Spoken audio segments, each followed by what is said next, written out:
स्वागत है आपका फ्लाइंग अब्रॉड में। मेरा नाम है शिल्पा और मैं अभी हूँ जर्मनी की एक पब्लिक यूनिवर्सिटी में जिसका नाम है ट्रियर यूनिवर्सिटी। ये यूनिवर्सिटी फाउंड की गई थी 1473 में।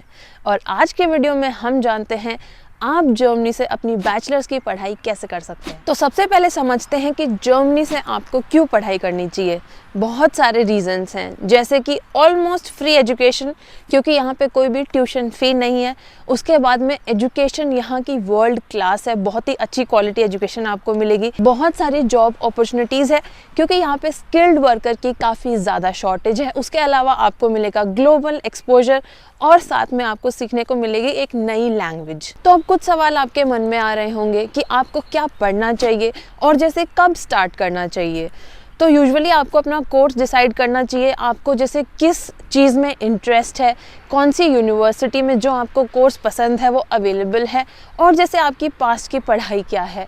और जहाँ तक बात है कि स्टार्ट कब करना चाहिए, तो वैसे तो आप प्रिपरेशन स्टार्ट कर सकते हो जब आप 9th 10th में हो, और या फिर जैसे आप 11th 12th में आ गए हो तो आप अपना जर्मन लैंग्वेज सीखना स्टार्ट कर सकते हो।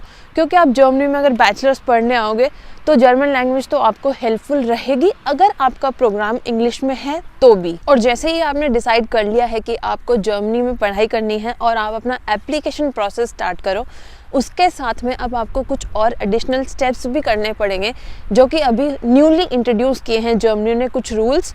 तो उनकी बात कर लेते हैं। सबसे पहले है APS सर्टिफिकेट आपको चाहिए होगा।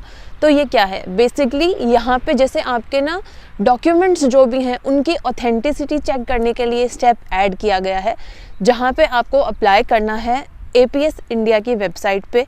जैसे वहाँ पे आपको रजिस्टर करना है, फिर आपको अपने डॉक्यूमेंट्स उनको भेजने हैं और 18,000 उसकी फ़ीस है। तो ये आपको जैसे जल्दी से जल्दी कर देना है क्योंकि इसमें कम से कम 3 से 4 महीने का टाइम लग रहा है आजकल, तो उसमें फिर आपको डिले हो सकती है। तो ये आपको अपने डॉक्यूमेंट्स चेक करवाने हैं। और जो APS सर्टिफिकेट है वो आपको यूनिवर्सिटी की एप्लीकेशन के टाइम नहीं लगेगा, वो आपको लगेगा जब आप अपना वीज़ा एप्लीकेशन करोगे। उसके अलावा एक नई चीज़ आई है, वो है आपको देना पड़ेगा टेस्ट AS। तो ये क्या है? ये भी अगेन एक जैसे एप्टीट्यूड एग्ज़ाम जो होते हैं उसकी तरह टेस्ट होगा। तो वहाँ पे आप जैसे अपना सब्जेक्ट चूज़ कर सकते हैं, ह्यूमैनिटीज़, मैथमेटिक्स, मेडिसिन, इंजीनियरिंग, और भी कुछ ऑप्शंस हैं। उसके अकॉर्डिंग जो भी आपको पढ़ाई करनी है वो आप टेस्ट AS का जो सब्जेक्ट है वो सिलेक्ट करके आपको वो टेस्ट देना है। और अगर आपने JEE मेंस और एडवांस क्लियर कर लिया है तो आपको टेस्ट AS की एग्ज़ाम देने की ज़रूरत नहीं है। बाकी आपको सारी की सारी इन्फो मिल जाएगी testas.de पे। और उसके अलावा जैसे अगर आपका लैंग्वेज प्रोफिशिएंसी आपको प्रूव करनी पड़ेगी। अगर आपका जैसे जो कोर्स आप करने वाले हो बैचलर्स वो इंग्लिश में है तो आपको IELTS या TOEFL का स्कोर दिखाना पड़ेगा। और अगर जैसे आपका बैचलर्स प्रोग्राम जर्मन में है तो आपको जर्मन लैंग्वेज की प्रोफिशिएंसी दिखानी पड़ेगी B1 तक। और जैसे आप जो गोएथे इंस्टीट्यूट है या फिर मैक्स म्यूलर है वहाँ से एग्ज़ाम दे के आप अपना सर्टिफिकेट गेन कर सकते हैं। और अभी मैं आ चुकी हूँ यूनिवर्सिटी के एंट्रेंस पे और यहाँ पे बहुत सारी लैंग्वेज में वेलकम लिखा हुआ है, बट क्या आपको दिख रहा है वहाँ पे स्वागत है भी लिखा हुआ है। तो अब बात करते हैं रिक्वायरमेंट्स की, जिसमें सबसे पहली रिक्वायरमेंट है 13 ईयर एजुकेशन की। जैसे यूजुअली इंडिया में हमारी स्कूल 12th तक होती है, लेकिन जर्मनी में 13 ईयर की एजुकेशन रिक्वायर्ड होती है। तो वहाँ पे जैसे कुछ ऑप्शंस है। एक तो है कि आप फर्स्ट ईयर इंडिया से बैचलर्स करके आ सकते हैं। वहाँ पे फिर आपका जैसे स्टूडेंट कोलिग एक होता है जर्मनी में ऑप्शन, वो आपका स्किप हो जाता है। लेकिन वहाँ पे जैसे आपको फिर लैंग्वेज भी इंडिया से ही करके आनी पड़ेगी अगर जर्मन में आप अपना प्रोग्राम कर रहे हो तो। सेकंड रहता है कि आप 12th के बाद ही जर्मनी आ जाओ। और जैसे कि मैंने आपको बताया स्टूडेंट कोलिग आप करते हो, जहाँ पे आप नॉर्मल जो स्कूल वाले सब्जेक्ट्स होते हैं वही पढ़ते हो। बेसिकली आप 1 साल की स्कूल और करते हो और साथ में आप यहाँ पे जैसे अपनी लैंग्वेज हाई जैसे C1 तक अगर सीखना चाहो, एडवांस लेवल तक, तो वो भी कर सकते हो। तो इस वीडियो में समझते हैं कि आगे और क्या रिक्वायरमेंट्स रहती हैं और आप कैसे एप्लीकेशन प्रोसेस कर सकते हो। फिर आता है टाइम अपनी एप्लीकेशंस करने का। तो या तो आप डायरेक्टली जैसे यूनिवर्सिटी की वेबसाइट पे भी अप्लाई कर सकते हैं, वरना आप यूनी असिस्ट के थ्रू भी अप्लाई कर सकते हैं। यूनी असिस्ट एक जर्मन बॉडी है जिसके थ्रू आप मल्टीपल यूनिवर्सिटीज़ में अप्लाई कर सकते हैं। और आपको एप्लीकेशन के लिए कुछ डॉक्यूमेंट्स चाहिए होंगे, जैसे कि आपका स्कूल का सर्टिफिकेट, आपके जो मार्कशीट्स हैं वो, उसके अलावा जैसे आपका जो भी टेस्ट AS का स्कोर है वो, आपकी जो लैंग्वेज प्रोफिशिएंसी है उसका सर्टिफिकेट, और उसके अलावा जैसे CV चाहिए होगा, लेटर ऑफ मोटिवेशन चाहिए होगा, SOP चाहिए होगा, स्टेटमेंट ऑफ पर्पस। यहाँ पे जैसे आप बताओगे कि आपकी क्या मोटिवेशन है इस यूनिवर्सिटी में पढ़ने की और आप क्यों ये कोर्स करना चाहते हो, तो आप अपना SOP बहुत ही अच्छे से बनाएं कि आपको जैसे क्यों पढ़ना है इस यूनिवर्सिटी में, तो वो भी आपको बहुत हेल्पफुल रहेगा। उसके अलावा जैसे आपके जो भी ID प्रूफ के डॉक्यूमेंट्स हैं वो सब चाहिए होंगे। बाकी एग्जैक्टली एक एक यूनिवर्सिटी की क्या रिक्वायरमेंट है वो आप उनकी वेबसाइट पे चेक करो। ये सारा एप्लीकेशन प्रोसेस अगर आपको बहुत ही ज़्यादा ओवरवेलमिंग लग रहा है और आपको समझ नहीं आ रहा कैसे क्या करना है और आपको एक प्रोफेशनल गाइडेंस चाहिए, तो हमारे पास है आपके लिए एक कंपेनियन, जहाँ पे आपको सारी स्टेप बाय स्टेप गाइडेंस मिलेगी, कंप्लीट चेकलिस्ट मिलेगी आपको जर्मनी आने से पहले जो प्रोसेस है उसमें क्या क्या करना है, और इनफैक्ट जर्मनी आने के बाद में क्या क्या चीज़ें आपको करनी है उसकी भी पूरी की पूरी चेकलिस्ट मिल जाएगी। ये सब आपको मिलेगा एकदम फ्री में फिनटिबा ऐप पे। फिनटिबा कंपेनियन पे आप जैसे अपने जो क्वेश्चंस हैं उनके रिप्लाई कर सकते हैं, जैसे आप कौन सा कोर्स करना चाहते हो, कौन सी लैंग्वेज में करना चाहते हो, उसके थ्रू आपको इंडिविजुअलाइज्ड चेकलिस्ट मिल जाएगी, जहाँ पे आपको सारा जैसे स्टेप्स पता रहेंगे कि एग्जैक्टली आपके लिए क्या नेक्स्ट टू डूज हैं और आपको क्या क्या स्टेप्स करने हैं अपनी एप्लीकेशन प्रोसेस के लिए। तो फिनटिबा कंपेनियन आपको कम्प्लीटली हेल्प करेगा अपने हर चीज़ का ट्रैक रखने में, ताकि आपसे कोई भी स्टेप मिस नहीं हो जाए। और उसके साथ साथ आप एडवांटेज उठा सकते हैं फिनटिबा अकेडमी का भी, which will again help you in shape your future in Germany. यहाँ पे आपको मिल जाएंगे वीडियो ऑन डिमांड कोर्सेज, जैसे कि आपको अपना वीज़ा एप्लीकेशन कैसे करना है या फिर आपको अपना मोटिवेशन लेटर कैसे लिखना है, जहाँ पे आप वो वीडियो कोर्सेज देख सकते हो। तो वो वीडियो कोर्सेज आपको और ज़्यादा हेल्प करेंगे अपने एप्लीकेशन प्रोसेस में। और ये वीडियो कोर्सेज बनाए गए हैं फिनटिबा ने जो भी थाउजेंड्स ऑफ स्टूडेंट्स की हेल्प करी है उनके एक्सपीरियंस से, और साथ में माय जर्मन यूनिवर्सिटी के प्रोफेशनल एक्सपीरियंस के साथ में मिलके।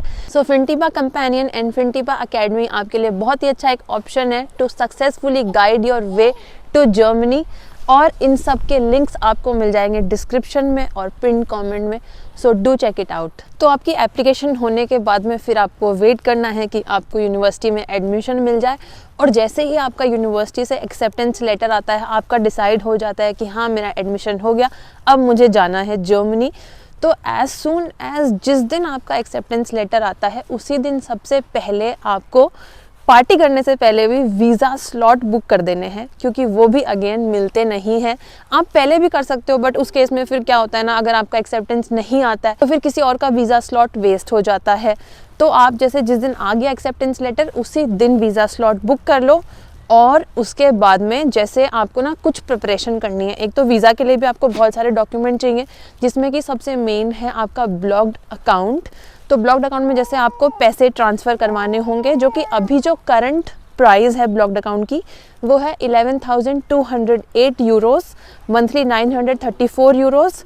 और उसके अलावा आपको ले लेनी है 6 महीने की ट्रैवल हेल्थ इंश्योरेंस।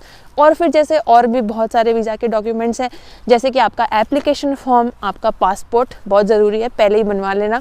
फिर जैसे अगेन CV और कवर लेटर और यूनिवर्सिटी का एक्सेप्टेंस लेटर और फिर आपकी मार्कशीट्स वगैरह सब कुछ, सारे डॉक्यूमेंट्स अगेन आप चेक कर सकते हैं india.diplo.de की वेबसाइट पे।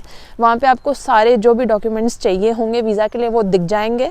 और वीज़ा की आपको फ़ी देनी पड़ेगी, जो कि होती है 75 यूरो। तो वो डिपेंड करेगा उस टाइम पे जैसे क्या एक्सचेंज रेट चल रही है। तो जब आपका वीज़ा अपॉइंटमेंट हो जाए उसके बाद में अगेन आपको वेट करना है कि आपका वीज़ा आ जाए, और जब वीज़ा आ जाए तो आप अपनी टिकट्स करवा के जर्मनी आ सकते हैं। फिर जर्मनी आने के बाद में जैसे कि अगर आप 12th के बाद ही आ रहे हो तो आपको स्टूडेंट कॉलिक करना होगा, जो कि यूजुअली 2 सेमेस्टर का होता है, 1 साल की पढ़ाई। और जब आपका वो कंप्लीट हो जाएगा तो अगेन आपको एक एग्ज़ाम देना पड़ेगा FSP, और वो एग्ज़ाम क्लियर करके उसके बाद में आप अपनी यूनिवर्सिटी में एडमिशन ले सकते हो। और जैसे जब आप जर्मनी आते हो तो यूनिवर्सिटी आपको कंडीशनल लेटर देती है, इसी कंडीशन पे कि जब आप स्टूडेंट कॉलिक कर लोगे तो ही आपको उस यूनिवर्सिटी में एडमिशन मिलेगा। और साथ में जैसे जब आप अपना स्टूडेंट कॉलिक कर रहे हो तो अपना जैसे जर्मन लैंग्वेज का एडवांस लेवल भी कर सकते हो अंटिल C1 तक, क्योंकि यूजुअली अगर आप जर्मन में पढ़ाई करोगे तो वहाँ पे भी आपको C1 लैंग्वेज तक की जर्मन आनी चाहिए। तो अब बात करते हैं कि जर्मनी से पढ़ाई करने की कॉस्ट क्या होगी। तो वैसे अगर आपको पूरा डिटेल ब्रेकडाउन जानना है कॉस्ट का तो मैंने एक और वीडियो बनाया हुआ है, बट उसके अलावा जैसे अगर मोटा मोटा खर्चे की बात करें तो आपका 10 से 12 लाख का खर्चा हो सकता है जर्मनी आने तक का। लेकिन जो अच्छी बात है वो ये है कि जैसे ही आपकी बैचलर्स की पढ़ाई स्टार्ट होती है उसके बाद में आप यहाँ पे पार्ट टाइम काम करना शुरू कर सकते हो, और जिसमें कि आप आराम से आवरली अगर मिनिमम वेज की भी बात की जाए तो 12 यूरोस अर्न कर सकते हो। तो अगर आपको मिनिमम वेज भी मिलती है तो भी आप महीने के आराम से 800 से 900 यूरो बना सकते हो, जो कि हो गए आराम से 60 से 70,000 रुपीज़।